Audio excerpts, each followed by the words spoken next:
Halo sob, sebelum kita mulai gak ada salahnya kan klik tombol subscribe dulu, jika sudah ayo kita lanjut.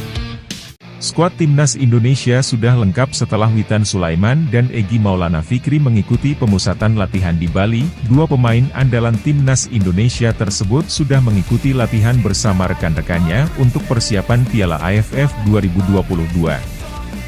Hadirnya dua pemain Eropa tersebut melengkapi puzzle para pemain abroad yang dipanggil Timnas Indonesia. Skuad Timnas Indonesia sudah komplit dan siap mendapatkan gelar juara pada Piala AFF 2022, memang dari 28 pemain yang dipanggil oleh Shin Tae-yong. Sebagian besar adalah pemain yang bermain di Piala AFF 2020, seperti Nadeo Argawinata, Fahrudin Arianto, Rahmat Irianto, Ricky Kambuaya, Witan Sulaiman, Egy Maulana Fikri, Sadil Ramdhani dan lainnya. Saat itu Timnas Indonesia berhasil menjadi runner-up.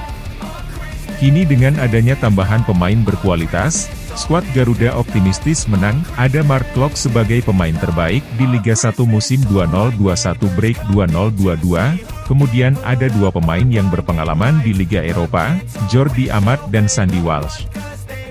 Tiga pemain tersebut menjadi tambahan kekuatan untuk Timnas Indonesia demi merebut gelar juara Piala AFF dari Thailand. Di saat tim Garuda semakin kuat, Timnas Thailand justru semakin terpuruk.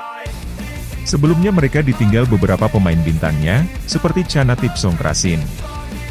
Tim berjuluk Gajah Perang tersebut kini kehilangan satu lagi pemain andalannya, Siwakorn Thiatrakul. Siwakorn Thiatrakul meminta mundur karena mengalami cedera di babak 16 besar Piala FA Thailand saat membela timnya, Chiang Rai UTD.